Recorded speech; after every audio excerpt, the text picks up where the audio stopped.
It's time to accelerate. Hi, I'm your host, Andy Paul. Join me as I host conversations with the leading experts in sales, marketing, sales automation, sales process, leadership, management, training, coaching, any resource that I believe to help you accelerate the growth of your sales, your business, and most importantly, you. Hello, and welcome to Accelerate. I'm excited to talk with my guest today. Joining me is Kendra Lee. Kendra is a top IT seller, a prospect attraction expert, and author of some popular books, including The Sales Magnet and Selling Against the Goal, as well as president of her own company, the KLA Group. Kendra Lee, welcome to Accelerate. Well, thank you for having me today, Andy. Well, my pleasure. So take a minute, introduce yourself, maybe tell us how you got your start in sales. Oh, my story is such a fun one. Oh, good. Got started in sales. I actually started my career in accounting. And I always say I started my sales career in accounting. and you know, I enjoyed accounting, but I always felt like there was something more. And I'm sure many salespeople would say the exact same thing. So when I moved into sales was when IBM was doing an initiative they called Back to the Field, which said basically they had too many people in their headquarters and overhead positions, and they were going to turn them into salespeople. And if you weren't successful, you were out.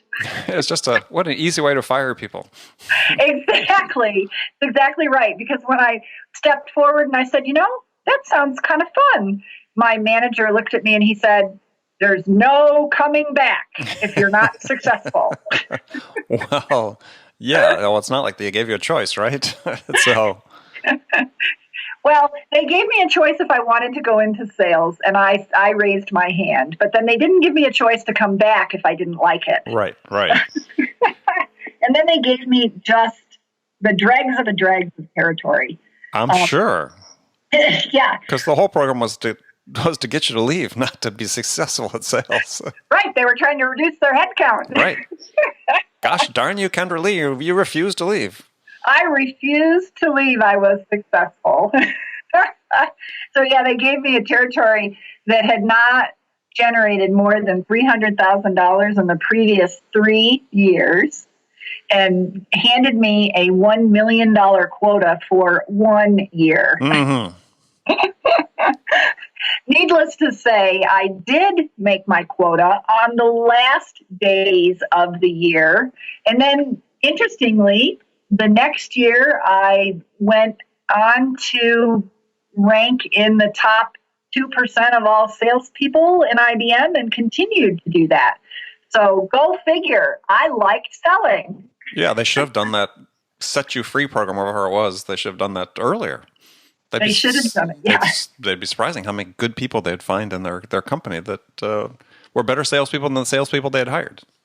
And it was funny because I had tried to go into sales with them before that, but we had to take an engineering test before they'd let us in. Right. And, I really wasn't very good at engineering.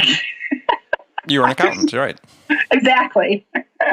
So I think I attribute my success to the fact that I had the business degree. I could have business conversations with people about why they should make the decisions that they were. So how did you get from there to starting your own company? Oh, that's even more fun. So I'm doing very well at IBM, and they said, you're doing so well, you should go into management.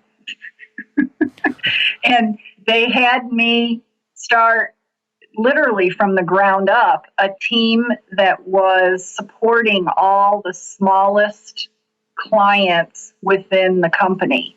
So the ones that they really couldn't afford or didn't want to feel, you didn't want to put a salesperson over, a direct salesperson. Right. So I actually started a whole client support team, built the processes, built the training, and we did it all with contractors to support the low-end accounts that IBM wasn't sure what to do with. Well, I mean, when you say contractors, you mean actually people go out and touch these clients, or were you like an inside sales account management function? We became an inside sales account management function, all at the time staffed with contract employees, not full-time employees, which was new. Yeah, for IBM, very new, right? Yeah, at the time that I did it, it was brand new. So I did that. We were very successful, put all the processes in place, put everything together, and I just felt, I really wanted to sell. I missed the selling aspect. So I went to them and I said, I'd really like to get back into direct selling. And they said, oh, Kendra, you're doing really well where you are. We've got big plans for you. You need to stay where you are. It's like, no, I really do want to sell. I don't really want to do this management thing. And they said, no, we need you where you are. This is a big program. We're going to take it across the country, and you're going to be a critical cog in the wheel. And I said, no, I put everything together. I think you can do it on your own. You don't need me. You've got everything. And we disagreed. So I left to go somewhere that I could sell. So what'd you go sell at that point then? Then I went to a company that has since been folded in. Gosh, I don't even know which company they're with now, but a database company called Sybase. Sure. Yeah. And I actually chose them very intentionally. When you sell for a big company like IBM, where you're well known, and at the time the phrase was nobody's ever been fired for buying IBM. Yes. Fear, uncertainty, and doubt. The FUD factor. Fear, uncertainty, and doubt. Yes. Exactly. So I didn't have a lot of confidence in my sales ability, even though I had made Golden Circle, which is top 1% to 2% of sales reps worldwide. I just felt like it was the IBM name, and I wondered how good I really was. So I chose Sybase because they were number 2 to Oracle. And I went in with the goal that I wanted to see, was I really as good as it seemed at sales? And were you? I was. And my other goal when I went in is my territory had all been new business, and it was very small with an average sale of $15,000. So going into Sybase, I said, I want to do $1 million deal. I want to see, am I as good as I think I am, and can I sell something besides pots and pans? And I gave myself 2 years to do it. And then I said, I'm going to go start my own company. Don't know what the company will be, but 2 years, I'm going to do that. And within 6 months, I was the top sales rep at Sybase, and I'd done my $1 million deal. So that's when I said, oh, I guess now I have to go do what I said I was going to go do and start a company. And so that's my story. Oh, there you go. Well, that's a great story. So everybody starts a company. I mean, were you a particular problem you were trying to solve that you thought you were going to solve with the company, that, your niche that you were filling? What was that? It was really interesting because I wasn't sure what the company would be. And when I achieved my goal, I sat back and said, okay, I'd given myself 2 years to do it. I've done it inside of 6 months. I said I was going to leave when I accomplished it. Am I going to hang out for the next 18 months because I said that's what I would do? Or am I going to go start a company? And if I am, what is it? So I decided, because I'm a goal-oriented person, that since I'd made, I'd set the goal and achieved it, it was time to move on. I stepped back to see what it was that had made me successful in sales, to see if I could determine what should the business be. And when I stepped back, I realized that throughout my whole sales career, I had had managers who came to me and asked me to train my peers in how I was so successful at hunting and lead generation. Mm-hmm. And so that's when I said, and actually it's what made the client support team that I grew so successful. And then it's what got me to the top spot at Sybase so quickly. So I stepped back and looked at it and I said, well, there's something, because apparently not every salesperson can do this, and most sales training doesn't teach you that. I went through extensive sales training at both IBM and then at Sybase, but they never taught you how to prospect. So, okay. All right. So you're talking about training people to do what you could do. So what was, uniquely your skill set or point of view about sales that you were training? I was training them how to uncover leads. And when I started, it was focused around how can you go generate leads without having to just cold call people. How do you start with a list? How do you figure out who the list should be?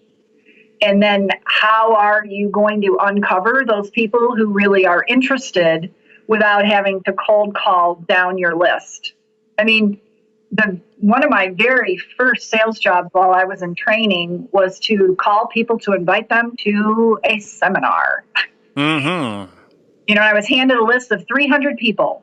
Call them. Well, what a waste of your time to call 300 people if you don't know if they have a need. So what was unique about what I was doing is that I was figuring out who were the people that were interested that I should spend my time with. And that's what I started training people in when I was still at IBM and Sybase.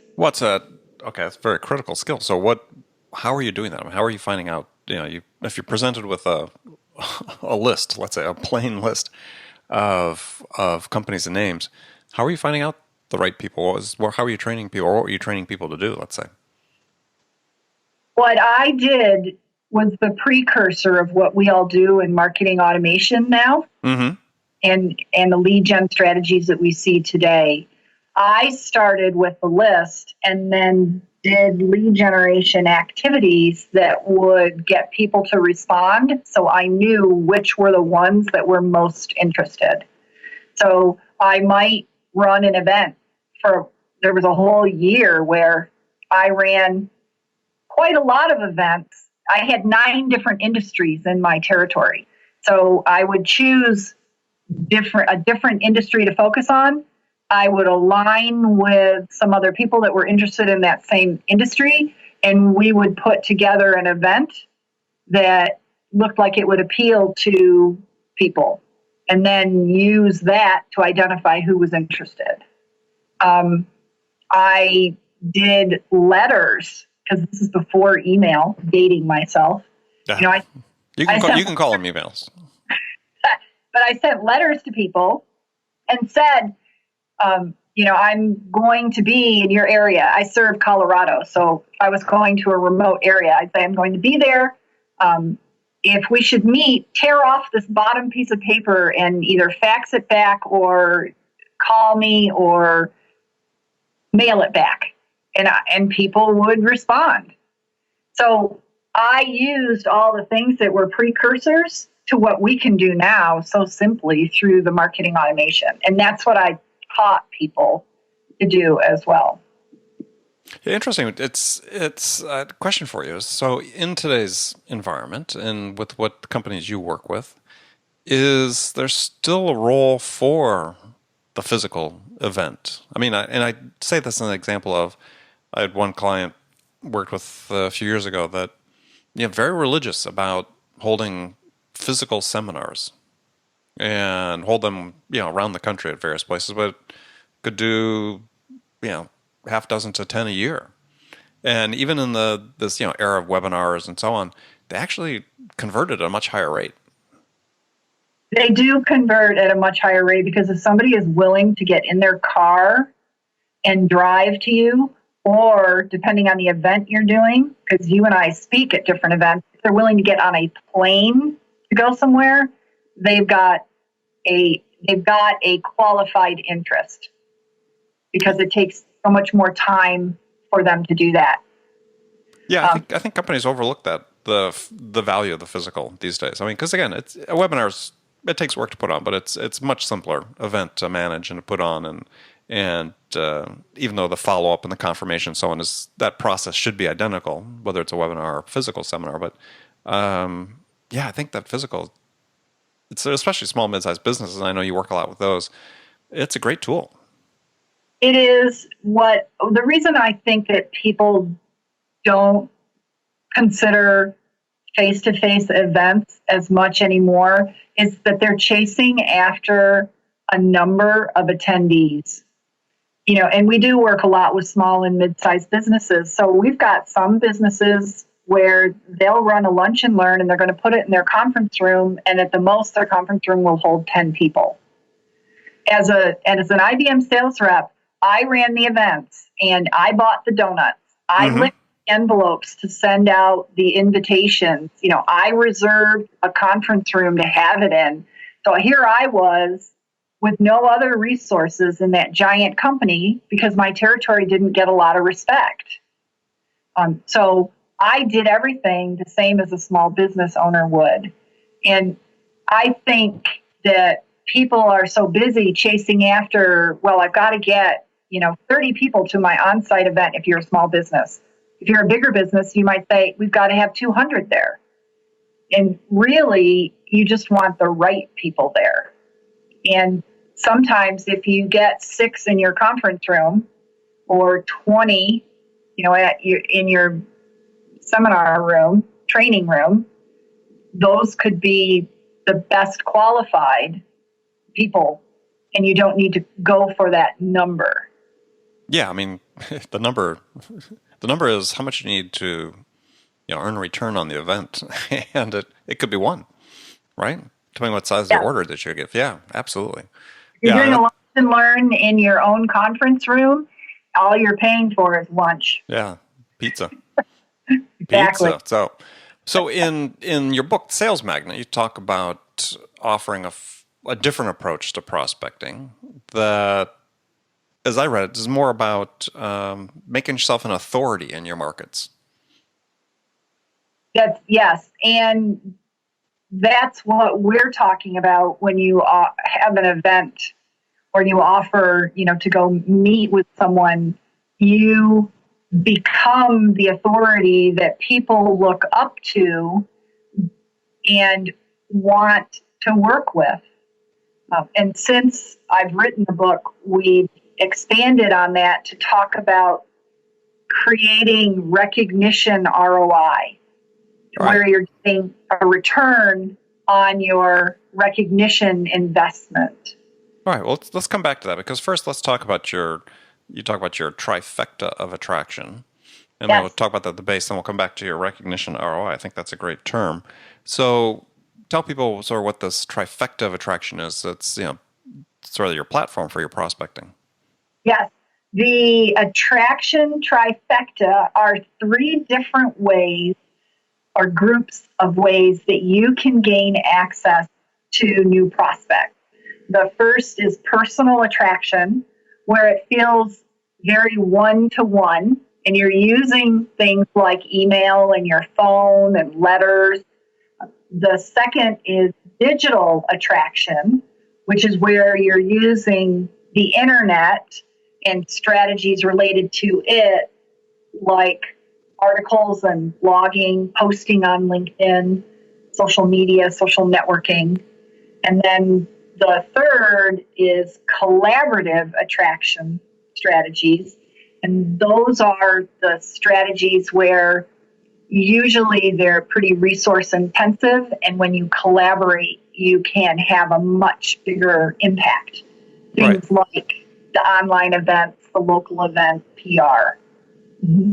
Okay, so sort of 1 + 1 = 3 type thing. So unpacking those 3 things, we've got the personal attraction strategies. On the surface, I mean, email, letters, networking. I mean, everybody sort of talks about that. But what do you advocate that's a little bit different in how they apply these to, become compelling to have people want to listen to your message? There's several things that you do. First, it starts with finding your focus on a specific niche, especially in sales. You see companies who in their marketing department will say, we're focused on healthcare. and they've chosen an industry niche or manufacturing or distribution. When you're a salesperson, you have to be smart about how you spend your time. And so you want to choose what are the niches you're going to go after. And I learned that very early on when I was handed 9 different industries to support. Yeah, that's too many for one person. It's too many, and you can't have a common message that's going to appeal to anybody. I mean, I had bowling alleys and law firms. I'm sorry. Wait, so IBM was selling to bowling alleys? Yes, I sold 3 bowling alleys in 1 year. Wow, that's a great niche. Of course, it's a dying niche. There aren't many bowling alleys left, but yeah. Hey, you make hay where you're given the barn, right? Well, I think the thing with finding the niche, especially if you're trying to identify, if you're trying to build an authority, is that the key is that sort of the size of your authority is like inverse proportion to the size of your niche, right? I mean, you want to be much more focused, because the more focused you are, yes, the bigger in proportion your authority becomes through that focus and through your knowledge of what they need. That's exactly right. And as a salesperson, you can be an authority. You don't have to be the authority on your product from a technical perspective as much as from how does your product or solution help that particular niche. And you're looking at it from that business perspective. You don't have to say these 10 features are the ones you absolutely have to have. Instead, you're talking about these are the types of results we can help you accomplish. Right. And then you're talking about how your niche did it. That's what makes you the authority. And your authority comes from, in today's day, in publishing. So you can write blog posts and publish them on LinkedIn, being active in social media and engaging with other companies that are in your niche so that they hear and they see what you're doing. So there are things that as a salesperson, you absolutely can do and don't have to wait for your company to do. Well, and when it comes to that sort of at the content level, it, as a sales rep, and we've talked about this other guests, is part of the value of the internet is you don't have to create all this content. It's out there. You can find articles and other information that's relevant to your prospects and share it with them. It has the same impact in many respects. Well, it can, but I think that to be a real authority, you don't just want to serve up other people's content. I think that you want to have some of your own. And that's not to say that you have to blog once a week, maybe not even once a month, but you have to share your own opinions, your own observations, and you can also serve up other people's content. And as a rep, that's really easy to do because you can just write something in response of something that you've read. Well, that's true. But I mean, I found my experience is it's extremely difficult to get the individual rep to create blog posts, for instance, original blog posts. It is. However, I would imagine the people that are listening to your podcast, Andy, are those who want to excel. And so some of the things that we're talking about... Nothing but the best and the brightest listening to the show. Right. And so if you're the best and the brightest, you're looking to say, how can I distinguish myself from my peers? How can I outsell my competition? And sometimes those things aren't the easiest things to do. Well, usually they aren't. That's what the difference is.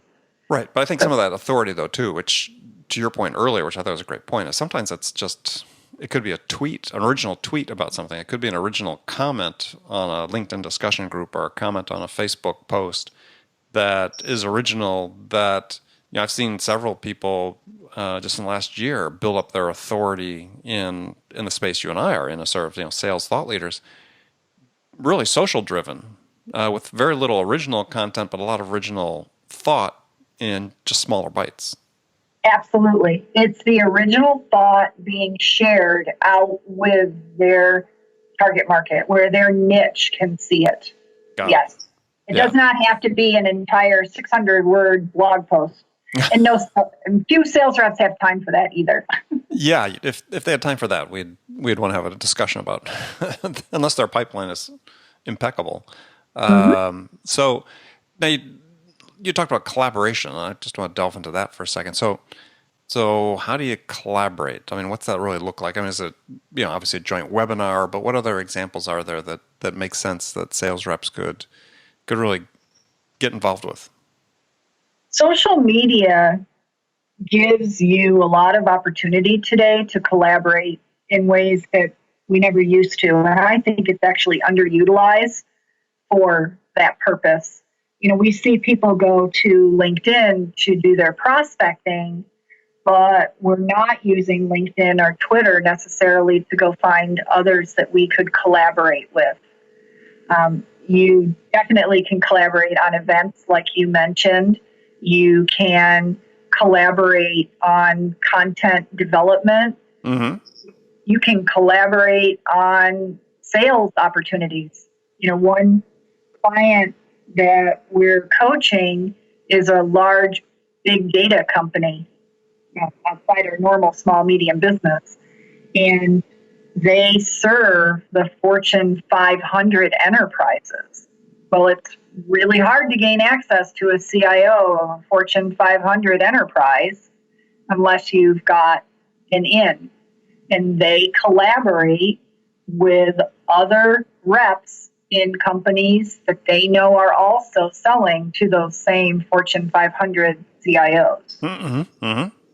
So, and to wrap it around to my comment on social media, you may not know those people. And you may not know people who do know those people, but you can certainly access them through social media and start engaging with them and strike up the conversation so you can collaborate. Right. So that's an example. And then you can just having the conversations through social media and suggesting that you collaborate and what could you collaborate on and together brainstorm. We see people who collaborate on books. Mm-hmm. You know that. Right. So there are all sorts of things that if you're thinking outside the box and we're using today's tools that we can collaborate on. Yeah, and that's really, to your point, a power of social media is, and LinkedIn in particular, let's say, is you can find common connections to, let's say, prospects. And it could be someone that said it's not necessarily you ask for an introduction, but as you collaborate on something. Yes. Yes. Is think about a different way to approach it because, quite frankly, people actually I see less of it personally. Is where people say I get a LinkedIn in-mail or something saying, hey, I was introduced by thus and such, or I see your connection with Joe Blow. Could you provide me an introduction type thing? And I think people sort of see that. Yeah, those don't have a lot of value. But that same person, it could be, don't ask for an introduction, say, is there something we could work on together that benefit both of us? And, I'd be curious in your thought here. We'll turn it around and I'll ask you. I don't see as much collaboration on actual work with a client as we used to. Do you? That's an interesting thought or question. I don't know if I know the answer to that. I mean, I like the approach, and I've used it in the past, and look for opportunities to do that because I think that it's sort of this part of give to get type thing is give all you have and you'll get all you need type is work with other people that you can give to that you're going to make a difference to them, and maybe together you can make a difference for somebody, a third person altogether. Yes.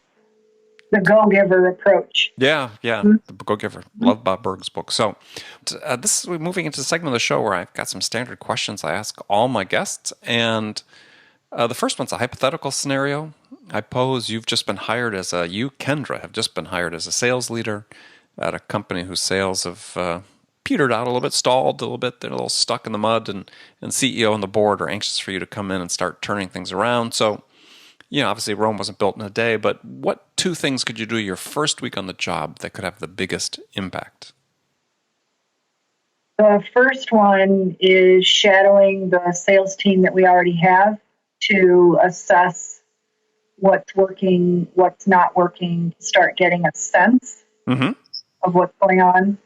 The second, because I'm an accountant by nature, is to examine the numbers and see what secrets they might be holding that could direct me in where to place my attention for the second week. Okay, well, that's fair. So now some more rapid fire questions. You can give one-word answers or elaborate if you wish. So the first one is when you, Kendra Lee, are selling your services, what's your most powerful sales attribute? That's a good one.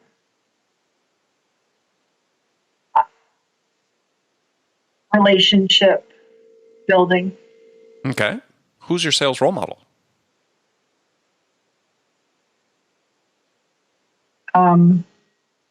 Yeah, I can picture Zig Ziglar. Thank you.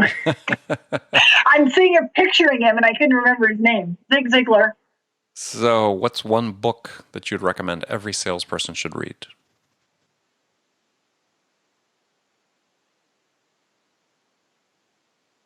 You didn't prepare me. Oh, I never prepare anybody. This is what makes it so much fun. Selling to Big Companies by Jill Conrath. Good book. Mm-hmm. Okay. I've got a lot of books, so I know it's hard to choose one. Hard to choose one. I know. So, all right. So, last one. The question is: so, what music's on your playlist these days? Oh, so I have a wide variety. My playlist that I listen to when I ski: Katy Perry and Queen. Ah, good. Okay, that works. All right. It always surprises people. Why? What do they expect? I don't know, but they're always surprised. Music knows no age, so there you go. All right. Well, Kendra, great. Thanks for being on the show. Tell people how they can find out more about you. They can follow me on LinkedIn or Twitter at Kendra Lee, and Kendra Lee KLA is my Twitter handle. Or, of course, visit our website, klagroup.com. If you want to send me an email, I always check my email, and I'm happy to respond. Well, Kendra, thanks for being on the show again. And I have to admit, I'm probably not the first one to say this, but every time I say your name, I picture Sandra Lee. Well, thank you. No, Kendra Lee. And I know. It's just like Sandra. too much into old pop culture, I guess. So anyway, well, thanks again. And remember, friends, make it a part of your day every day to deliberately learn something new to help you accelerate your success. And easy way to do that is to make this podcast accelerate a part of your daily routine, whether you listen in your commute, in the gym, or as make it part of your morning sales meeting. That way you won't miss any of my conversations with top business experts like my guest today, Kendra Lee, who shared her expertise about how to accelerate the growth of your business. So thanks for joining me. Until next time, this is Andy Paul. Good selling, everyone. Thanks for listening to the show. If you like what you heard and want to make sure you don't miss any upcoming episodes, please subscribe to this podcast on iTunes or Stitcher.com. For more information about today's guest, visit my website at andypaul.com.